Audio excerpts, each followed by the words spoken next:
Tumsifu Yesu Kristo. Amina. Unaitwa nani, unatokea parokia gani? Naitwa Christina Joseph, natokea parokia ya Mtakatifu Yohana Mungu Vitoka. Liturujia ni nini?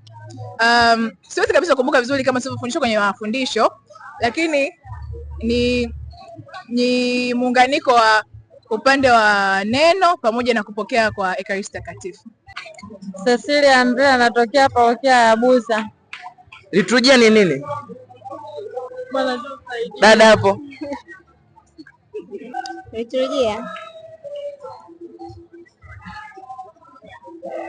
Naitwa Sebastian Matthew, nimetokea parokia Mtakatifu Yohana Mungu. Liturujia ni nini? Liturujia kwanza kuna aina mbili za liturujia, liturujia ya neno na liturujia ya Ekaristi Takatifu. Mimi ndio hivyo ndio ninapoelewa. Mimi ninatokea parokia Mtakatifu Veronica Managati. Liturujia ni nini? Liturujia ni mpangilio wa misa kuanzia mwanzo wa misa mpaka wa mwisho wa misa, ndio inaitwa liturujia.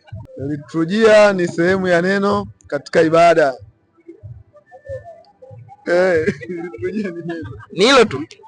Kwa mimi ninavyofahamu liturujia ni mzunguko mzima wa mtiririko katika ibada na masuala yote ambayo yanahusiana na ibada.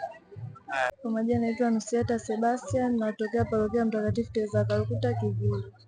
Liturujia ni nini? Liturujia ni tendo la Kristo mwenyewe na kanisa lake la kumwabudu na kumtukuza Mungu Baba, na hivyo kutekeleza fumbo la wokovu kwa kuwatakasa watu. Asante.